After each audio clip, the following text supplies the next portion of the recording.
and welcome to another episode of Pep's Corner. Today we will continue reading our book, Ice to Steam.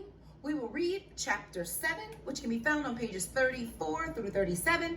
Our focus and purpose for reading today is posted on the screen, so make sure you have your book in hand and are actively following along and reading. Remember, boys and girls, to reread a second time, so you are coming to shared reading fully prepared to engage in instruction.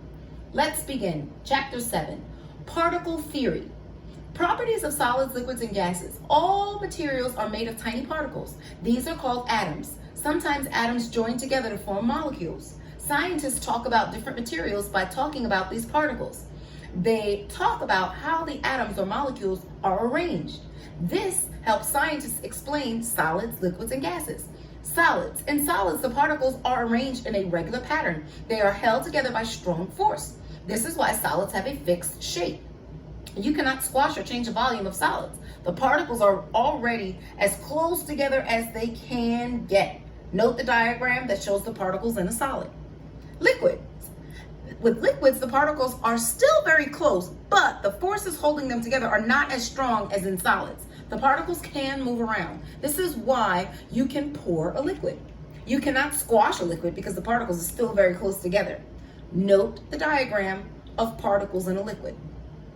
Gases. The particles in a gas are a long way apart. They move around very quickly. Gases are easy to squash because there is a lot of space between the particles. Note the diagram of particles in a gas. What happens when a material is heated? This diagram shows what happens to particles of a solid material as it is heated. Note the diagram on pages 36 and 37. See how the particles move as the temperatures rise? 1. The particles in a solid vibrate slightly all the time. 2. As the solid warms up, the particles vibrate more. They make up more space. The solid expands. 3. Some particles break away from the solid. The solid is melting. 4. The material has now become a liquid.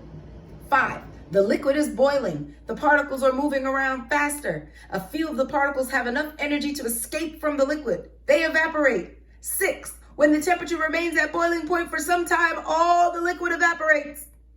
The material has now become a gas.